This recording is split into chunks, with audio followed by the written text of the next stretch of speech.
welcome along to another BMW DIY E39 M5 how-to guide. And today we're going to be doing a couple of things.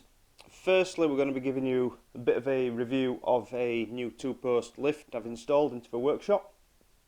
This came from Automotech in the UK and it comes to around about £1,550 including VAT and delivery. And you know what? Money well spent. You know, if you've got space for in a workshop for a lift, get yourself one fitted. So the one I've got installed, it's got a maximum lift height of 1.5 metres, it's rated at 3 tonnes, and with a post-to-post internal width of around about 2.5 metres, 2.6, 2.7 maybe. It's perfectly adequate for what I need. I can get the M5 up in the air, I can also get the other cars in that I work on as well up in the air. The only thing that's really limiting me is the roof height. Whilst yeah, it's not ideal having quite a low height ceiling, but planning permission constraints when I built the workshop. So the low height lift of this two-post ramp is fantastic. If I get a little car in which is not quite as tall as the M5, then I can get it up to full working height. But let's be fair, I've got about 1 metre of working clearance underneath now once it's raised up to full height, and that's more than adequate. You know, I can safely do jobs underneath a car. Which brings us on to the next job. We're going to be looking at the exhaust system on the M5. So in previous videos I've mentioned bits about the exhaust and I've done silencers and stuff like that to keep it within sort of reasonable noise levels for track use. Recently I fitted a set of Russ Fellows exhaust headers and they are absolutely fantastic with 100 cell race cats, but the midsection of the exhaust is standard with the kidney resonator. Then it goes into the section at the back which has got 2 free-flowing exhaust cans on each side, and that's fine, that's no problem, but we want to change it all out. So the midsection now complements the rest of the car. So we're going to do that, and we're going to be using various stainless pipe, 304 graded. We're going to be fitting an X pipe as well, and we're going to be putting in an extra pair of 200 cell cat converters in, just to keep it emissions friendly. As yes, here in the UK we do have strict emissions laws as well, so we want to keep it emissions friendly and legal. So we'll concentrate on the lift first. So 2 post, 2 arms per side, and as you would expect with any 2-post lift, the arms go under the jacking pads with adjustable height platforms. Then you've got locking pins and gears to stop the arms moving sideways once the vehicle's in the air. Once the jacks are fully lowered, you can adjust the arms as the locking pins don't lock in place. Then the hydraulic side of it, single phase, 240 volts, hydraulic system with a big reservoir. We come around this side, we've got 24 volt DC control system on the back. And you know, really well built bit of kit. So if you're going to invest in some, this is one of the things that you really want to be looking at if you're doing a lot of work in your own workshop. I'm not going to teach you how to suck eggs about how to position your platforms for raising your vehicle. It's pretty self-explanatory. Just make sure they're in the correct place under the vehicle so you don't crush any sills. And once you're happy with that, then you can raise the car to your desired level, and the lift has built-in mechanical locks, so once it's up at the height you're working at, let the pressure out of the hydraulic system and the lifting arms will then rest on the hydraulic locks.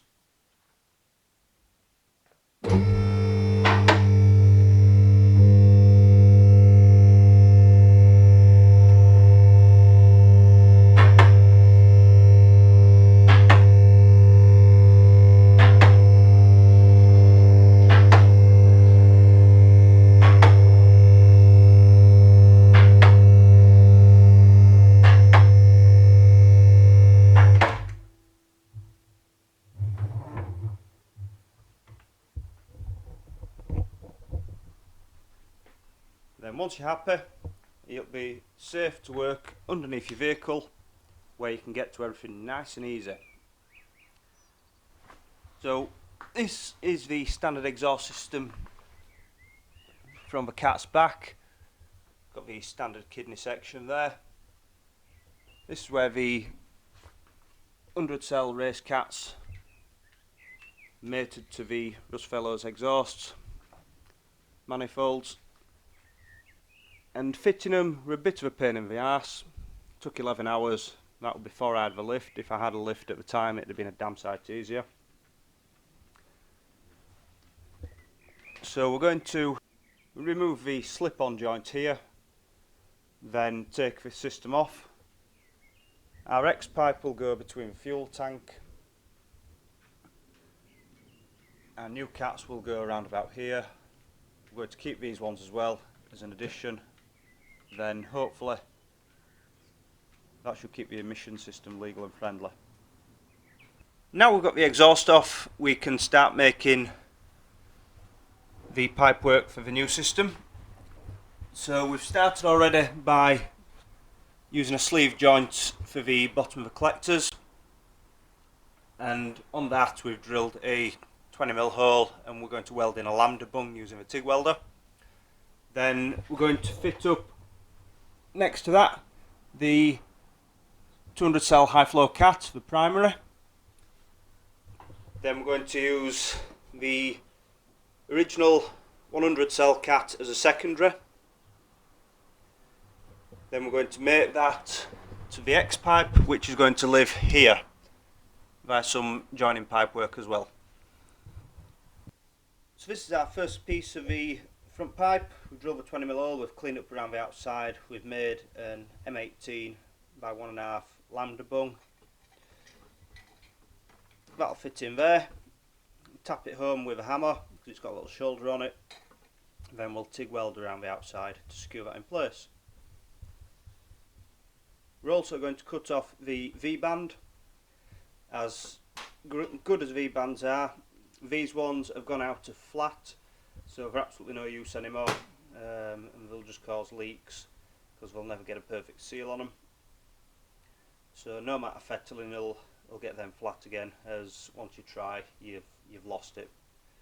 So we're going to cut that off, then we're going to weld on our primary cat onto the first piece here.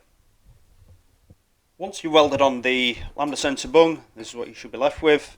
Now, I don't claim to be a welder of any sort of description, but a bit of care and patience and you can get a good quality weld if you take your time and you've had a bit of practice.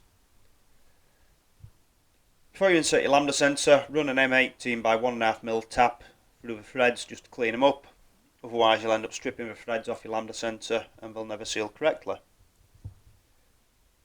But next up we're going to slice off the V-band fitting, then we're going to weld on our catalytic converter. Now we've got our primary cat welded onto the sleeved part of the exhaust tube for the bottom of the downpipe. We can offer it up to the car and then make the pipe work for the secondary. Now we've got the primary cats and the secondaries welded into position. We've got the outlets from roughly where we need. We're going to leave these as they are now because we're going to put a clamp-on slip joint onto each one to allow us to remove the exhaust in the future easily. And then we're going to concentrate on the X pipe, which is going to go here. So we need to cut some stainless pipe to a suitable length to go between the X pipe and the cats. Then that'll allow us for the slip joint. Then we can weld that up, then we can concentrate on where the resonators used to be. Now we've finished welding up the X pipe and we've secured it in place to the rest of the exhaust using the joining sleeves. We now need to make the brackets which will hold the exhaust to the cross member, and for that we're going to use the original brackets off the resonator. I'm going to tack weld them to the top of the exhaust pipe once the cross member is in place, and that will allow us to support the exhaust in the original location. Now we've got the X-pipe in place and tighten up the slip joints between the cats and the X-pipe, we can now concentrate on making the pipe work for the resonators. Once you finish the cross pipe, you can then refit the rest of the exhaust sections to the rear silencers. Any slip joints, make sure you've put some adhesive paste on, as this will help seal them, and then refit your catalytic converter lambda sensors for post-cat and pre-cat. Refit any joints, then start the vehicle to check for any exhaust leaks. Once you're happy with that, then we can tuck all the wires away back in the original mounting clips. The point worth noting that before you start any welding on your vehicle, always disconnect the battery, otherwise you're likely to cause damage to the alternator, engine control ECUs and various other body ECUs as well.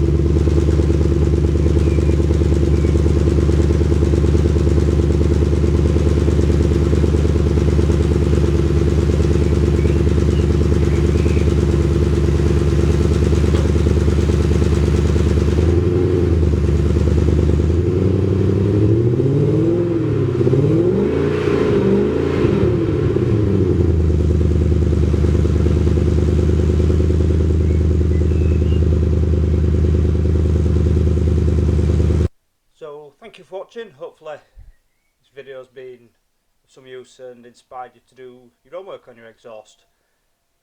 It's not difficult, it's very time consuming. I've taken around about 2 days on and off, doing a bit as of when, and it does help having a 2-post lift. And the final part of this video is the review for the 2-post lift. Yep, absolutely over the moon with it. Trying to do this sort of work laid on my back underneath a car would be nigh impossible, and I'd have just got frustrated and given up. So yeah, if you've got the space and you've got the spare cash, get yourself a 2-post lift. If you've got space for a bigger one which goes higher, even better. But you know what, this is perfectly adequate. So thank you for watching, and we'll see you again in the future.